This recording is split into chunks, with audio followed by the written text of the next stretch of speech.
ছোট পর্দার জনপ্রিয় অভিনেত্রী তানজিন তিশাকে ঘিরে নতুন আলোচনার ঝড়। প্রমোশনাল শাড়ি নিয়ে প্রতারণা ও বিশ্বাসভঙ্গের অভিযোগে তার বিরুদ্ধে মামলা হয়েছে। বুধবার ৫ নভেম্বর ঢাকার চিফ মেট্রোপলিটন ম্যাজিস্ট্রেট আদালতে মামলাটি করেন অনলাইন ভিত্তিক ফ্যাশন হাউস অ্যাপনিয়ার এক্সিকিউটিভ মোহাম্মদ আমিনুল ইসলাম। মামলায় দণ্ডবিধির ৪২০ ও ৪০৬ ধারা যুক্ত করা হয়েছে। অভিযোগ অনুযায়ী ২৮,৮০০ টাকার একটি শাড়ি প্রমোশনাল উদ্দেশ্যে তানজিন তিশাকে দেওয়া হয়েছিল বলে জানিয়েছেন ফ্যাশন হাউসটি। কিন্তু ফ্যাশন হাউসের দাবি তানজিন তিশা শাড়িটি প্রচার না করেই রেখে দেন। পরবর্তীতে যোগাযোগও বন্ধ করে দেন তিনি, এমনকি শাড়িটির মূল্যও পরিশোধ করেননি। এর আগে ২২ অক্টোবর তিশাকে আইনি নোটিশ পাঠানো হয় ১ সপ্তাহের মধ্যে ক্ষতিপূরণ ও ক্ষমা চাওয়ার অনুরোধ জানিয়ে। কিন্তু নির্ধারিত সময় পার হলেও তিশার পক্ষ থেকে কোনো জবাব মেলেনি।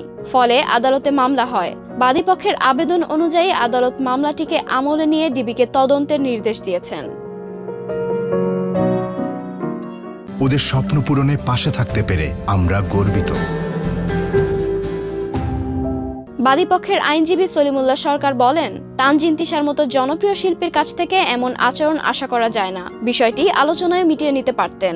উল্টো সামাজিক মাধ্যমে উদ্যোক্তাকে হেয় করার চেষ্টা করেছেন তিনি।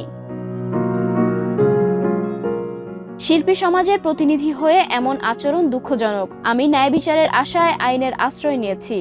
অন্যদিকে এ বিষয়ে তানজিন তিশার সঙ্গে যোগাযোগের চেষ্টা করা হলেও তার থেকে কোনো প্রতিক্রিয়া মেলেনি। তবে এর আগে সামাজিক মাধ্যমে তিনি দাবি করেছিলেন শাড়িটি তাকে উপহার দেওয়া হয়েছিল।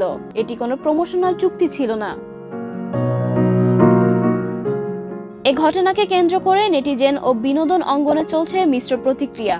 কেউ বলছেন এটি হয়তো ভুল বুঝাবুঝি, অন্যদিকে কেউ এটিকে সেলিব্রিটিদের পেশাগত দায়িত্ববোধের ঘাটতি হিসেবে দেখছেন।